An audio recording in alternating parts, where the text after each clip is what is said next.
നമസ്കാരം. ₹1 ചിലവില്ലാതെയും നിലം തരം മാറ്റാം. നിലം തരം മാറ്റാൻ വലിയ തുക ഫീസടയ്ക്കേണ്ടി വരുമെന്നാണ് നമ്മൾ പലരുടെയും ധാരണ. എന്നാൽ വിവിധ സാഹചര്യങ്ങളിൽ ഭൂമിയുടെ തരം മാറ്റത്തിന് യാതൊരു ഫീസും ഇല്ല എന്നതാണ് വാസ്തവം. ഇതാണ് ഇന്ന് നമ്മൾ പരിശോധിക്കുന്നത്. This is legal prism law may DC. നിലം തരം മാറ്റാൻ എത്ര ചെലവ് വരും എന്നതാണ് മിക്ക സാധാരണക്കാരെയും അലട്ടുന്ന ഒരു പ്രശ്നം. ചെല്ലുന്നത് ചെലവ് എന്നാണല്ലോ പറയുക. ചെലവ് പല വിധത്തിലാകാം. അപേക്ഷാ ഫീസ് 3000 ചതുരശ്ര അടി വിസ്തൃതി കഴിയുന്ന കെട്ടിടങ്ങൾ വയ്ക്കുമ്പോൾ 3000 കവിയുന്ന ഓരോ ചതുരശ്ര അടിക്കും ഈടാക്കുന്ന അധിക ഫീസ്, തരം മാറ്റത്തിന് ലെവി ചെയ്യുന്ന ഫെയർ വാല്യൂ അടിസ്ഥാനമാക്കിയുള്ള ഭീമമായ പരിവർത്തന ഫീസ് എന്നിങ്ങനെ. നിലത്തിൽ മണ്ണിട്ട് നികത്തിയാണല്ലോ തരം മാറ്റം വരുത്തേണ്ടത്. അതിനുള്ള ചെലവൊന്നും ഇവിടെ പറയാൻ കഴിയില്ല. ഇവിടെ നിയമപരമായി സർക്കാരിലേക്ക് ചെല്ലേണ്ട ഫെയർ വാല്യൂ അടിസ്ഥാനമാക്കിയുള്ള ഫീസ് ഇല്ലാതെ എങ്ങനെ തരംമാറ്റം നടത്താം എന്നതിനെക്കുറിച്ചാണ് പറയുന്നത്. 25 സെന്റിന് മുകളിൽ 1 ഏക്കർ വരെയുള്ള ഭൂമിയുടെ ന്യായവിലയുടെ 10%, 1 ഏക്കറിന് മുകളിൽ ഭൂമിയുടെ ന്യായവിലയുടെ 20% എന്ന കണക്കിൽ വലിയ തുക പരിവർത്തന ഫീസ് ഒടുക്കേണ്ടതായി വരുന്നു. ഈ ഫീസ് ഇല്ലാതെ എങ്ങനെ നിലം തരംമാറ്റം നടത്താം എന്നാണ് പരിശോധിക്കുന്നത്. ഇതിനായി നെൽകൃഷി ചെയ്തു വരുന്ന പാടങ്ങളെ പല വിധത്തിൽ തരം തിരിക്കാം. 1. പണ്ട് കാലത്ത് നിലമായി നെൽകൃഷി ചെയ്തു വന്നതും നെൽകൃഷിക്ക് അനുയോജ്യമല്ലാത്തതിനാൽ 1967 ജൂലൈ 4 മുൻപ് നെൽകൃഷി ഉപേക്ഷിച്ചതുമായ പാടങ്ങൾ. 2. പണ്ട് കാലത്ത് നിലമായി നെൽകൃഷി ചെയ്തു വന്നതും നെൽകൃഷിക്ക് അനുയോജ്യമല്ലാത്തതിനാൽ 2008 ഓഗസ്റ്റ് 12 മുൻപായി നെൽകൃഷി ഉപേക്ഷിച്ചതുമായ പാടങ്ങൾ. 3. 2008 ഓഗസ്റ്റ് 12 ശേഷവും നെൽകൃഷി ചെയ്തു വന്നതും അടുത്ത കാലത്ത് നെൽകൃഷി ഉപേക്ഷിച്ചതുമായ പാടങ്ങൾ. 4. ഇപ്പോൾ നെൽകൃഷി ചെയ്തു വരുന്ന ഡേറ്റാ ബാങ്കിൽ ഉൾപ്പെട്ട പാടങ്ങൾ. 5. നെൽകൃഷിക്ക് ഉപയുക്തമാക്കാൻ അനുയോജ്യമായ പാടങ്ങൾ. 6. തണ്ണീർത്തടങ്ങളായി പരിവർത്തനപ്പെട്ടുപോയ പാടങ്ങൾ, പ്രധാനമായും പൊക്കാളി പാടങ്ങൾ. 7. ജലപരിപോഷണത്തിനായി നീക്കിവെച്ച പാടങ്ങൾ.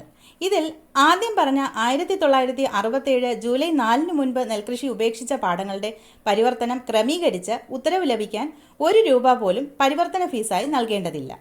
അപേക്ഷാ ഫീസ് ₹1000 അടയ്ക്കേണ്ടി വരും, അത്രമാത്രം. രണ്ടാമത് പറഞ്ഞ പണ്ട് കാലത്ത് നിലമായി നെൽകൃഷി ചെയ്തു വന്നതും നെൽകൃഷിക്ക് അനുയോജ്യമല്ലാത്തതിനാൽ പിന്നീട് 2008 ഓഗസ്റ്റ് 12 മുൻപായി നെൽകൃഷി ഉപേക്ഷിച്ചതുമായ പാടങ്ങൾ. ഇതിന് 25 സെന്റ് വരെ സൗജന്യമായി തരം മാറ്റാം. എന്ന് പറഞ്ഞാൽ ₹1 പോലും പരിവർത്തന ഫീസ് ഒടുക്കേണ്ടതില്ല. പണ്ട് കാലത്ത് നിലമായി കൃഷി ചെയ്തു വന്നതും നെൽകൃഷിക്ക് അനുയോജ്യമല്ലാത്തതിനാൽ 1967 ജൂലൈ 4 മുൻപ് നെൽകൃഷി ഉപേക്ഷിച്ചതുമായ പാടങ്ങളാണെങ്കിൽ അതിനുള്ള തെളിവുകൾ സഹിതം ഫോറം 9 അപേക്ഷിക്കേണ്ടത്. അതിന് ഫീസുകളൊന്നും ഈടാക്കാൻ വ്യവസ്ഥയില്ല. ഇനി പറയുന്ന തരത്തിലുള്ള പാടങ്ങൾ തരം മാറ്റുന്നതിനും യാതൊരു ഫീസും ഈടാക്കാൻ നിയമം അനുവദിക്കുന്നില്ല. 2008 ഓഗസ്റ്റ് 12 ശേഷവും നെൽകൃഷി ചെയ്തു വന്നതും അടുത്ത കാലത്ത് നെൽകൃഷി ഉപേക്ഷിച്ചതുമായ പാടങ്ങൾ, ഇപ്പോൾ നെൽകൃഷി ചെയ്തു വരുന്ന ഡേറ്റാ ബാങ്കിൽ ഉൾപ്പെട്ട പാടങ്ങൾ, നെൽകൃഷിക്ക് ഉപയുക്തമാക്കാൻ അനുയോജ്യമായ പാടങ്ങൾ, തണ്ണീർത്തടങ്ങളായി പരിവർത്തനപ്പെട്ടുപോയ പൊക്കാളി പാടങ്ങൾ, ജലപരിപോഷണത്തിനായി നീക്കിവെച്ച പാടങ്ങൾ, ഇവയ്ക്കൊന്നും ഫീസ് ഈടാക്കാൻ കഴിയില്ല. 2008 ഓഗസ്റ്റ് 12 മുൻപ് സ്വഭാവ വ്യതിയാനം സംഭവിച്ചുപോയ അല്ലെങ്കിൽ കൃഷിക്ക് ഉപയുക്തമല്ലാതായി തീർന്ന പാടങ്ങൾക്ക് മാത്രമാണ് ഫീസ് ഈടാക്കാൻ കഴിയുക. അതിനുശേഷം പാടം മണ്ണിട്ട് നികത്തുന്നതിന് നൽകുന്ന അനുമതിക്കൊന്നും യാതൊരു ഫീസും ഏർപ്പെടുത്തിയിട്ടില്ല. നെൽവയൽ തണ്ണീർത്തട സംരക്ഷണ നിയമത്തിലെ സെക്ഷൻ 9 പ്രകാരമാണ് ഇതിന് അനുമതി നൽകുന്നത്. പ്രാദേശിക നിരീക്ഷണ സമിതിയുടെ ശുപാർശ പ്രകാരമാണ് ഇപ്രകാരമുള്ള തരംമാറ്റം സാധ്യമാകുന്നത്. പഞ്ചായത്ത് പ്രസിഡന്റ്, കൃഷി ഓഫീസർ, വില്ലേജ് ഓഫീസർ, 3 കർഷക പ്രതിനിധികൾ എന്നിവരടങ്ങുന്നതാണ് പ്രാദേശിക നിരീക്ഷണ സമിതി. ഈ സമിതി ജില്ലാ അധികൃത സമിതിക്ക് നൽകുന്ന ശുപാർശയുടെ അടിസ്ഥാനത്തിലാണ് അനുമതി ലഭിക്കുക. 10 സെന്റ് വരെയാണ് നികത്താൻ അനുമതി ലഭിക്കുക. പണ്ട് കാലത്ത് നിലമായി കൃഷി ചെയ്തു വന്നതും നെൽകൃഷിക്ക് അനുയോജ്യമല്ലാത്തതിനാൽ പിന്നീട് 2008 ഓഗസ്റ്റ് 12 മുൻപായി നെൽകൃഷി ഉപേക്ഷിച്ചതുമായ പാടങ്ങൾക്ക് മാത്രമാണ് ഫീസ് ഈടാക്കാൻ വ്യവസ്ഥയുള്ളത്.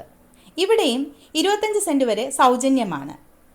25 സെന്റിന് മുകളിൽ 1 ഏക്കർ വരെയുള്ള ഭൂമിയുടെ ന്യായവിലയുടെ 10%, 1 ഏക്കറിന് മുകളിൽ ഭൂമിയുടെ ന്യായവിലയുടെ 20% എന്ന കണക്കിൽ വലിയ തുക പരിവർത്തന ഫീസ് ഒടുക്കേണ്ടതായി വരുന്നു.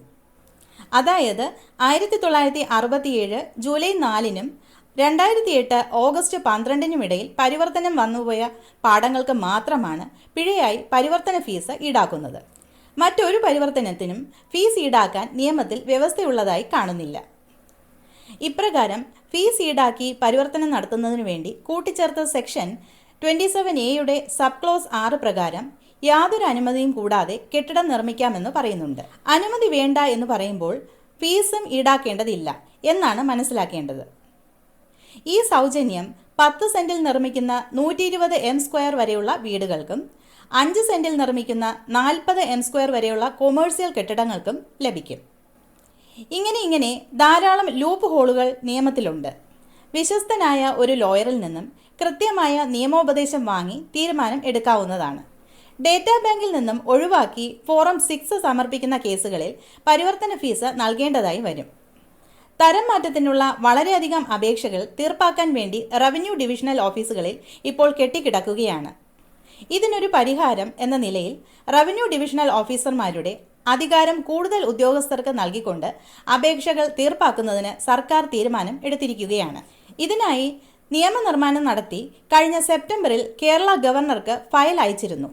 സർക്കാരും ഗവർണറുമായുള്ള സ്വരച്ചേർച്ചയില്ലായ്മ കാരണം അത് ഗവർണറുടെ ഓഫീസിൽ കെട്ടിക്കിടക്കുകയായിരുന്നു. ഇത് കഴിഞ്ഞ ദിവസം ഗവർണർ ഒപ്പിട്ടതായി അറിയുന്നു. ഇനി അപേക്ഷകൾ കൂടുതൽ വേഗത്തിൽ തീർപ്പാകുന്നതാണ്. Thank you. This is legal prism, law may DC.